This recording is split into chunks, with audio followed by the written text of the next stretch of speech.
Welcome back from your visit to 1910. Here we find a teacher that is quite the explorer of the world. Would you have enjoyed having him teach you different languages? What would be attractive about having someone that wants you to experience cultures so firsthand and so personally? I hope you get a sense of what is meant by the direct approach. One of the primary principles of the direct approach is that language learning should be done completely in the primary language.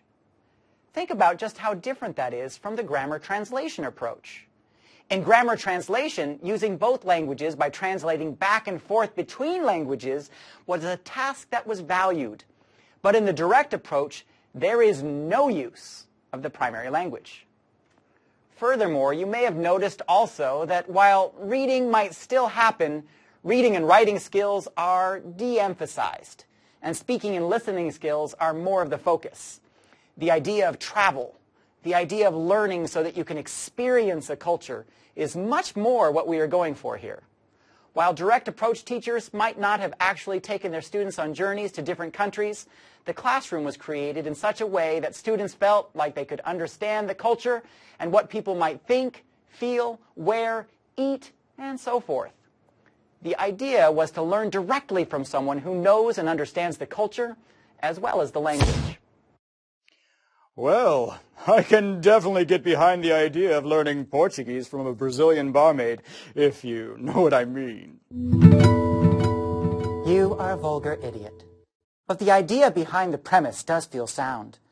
Experiencing culture in a first-hand, almost childlike way does seem attractive. All right, let's get real for a second, if I may. How many people are honestly going to go visit other cultures with Dr. Jones here and spend a couple of years sitting in the dirt? Come on, be reasonable. Teachers don't have time for learners to sit around staring at maps until they figure out what questions to ask. Are you saying that teachers don't have time to help learners learn for themselves? Listen. Languages are supposed to connect us to other people. Languages are supposed to allow us to understand how other people feel and live. Inviting learners to explore their own ideas and to explore a whole different culture seems exactly what I would love to do in a classroom. It seems to me that the direct approach helps us really get down to the idea of adding culture to the whole equation. Isn't it exciting to think about visiting all of these different places?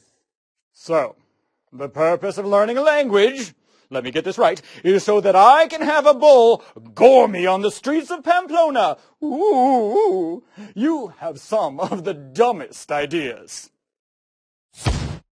And you have some of the darkest ways of understanding bright ideas. Well, it seems once again that it is a little difficult to reconcile the different arguments. Certainly, the direct approach allowed us to think of language in terms of child acquisition. And there is no doubt that there has been a lot of research that has allowed us to examine whether or not second languages should be taught in the same way as a first language. What do you think? Is there anything that seems attractive about a direct, almost childlike approach to you? Would you imagine this to be a good approach for certain groups of students? Who would enjoy this method? And who might not? In the next video, we'll take a look at some of the things language teachers still use that might be considered an homage to the direct approach. See you then.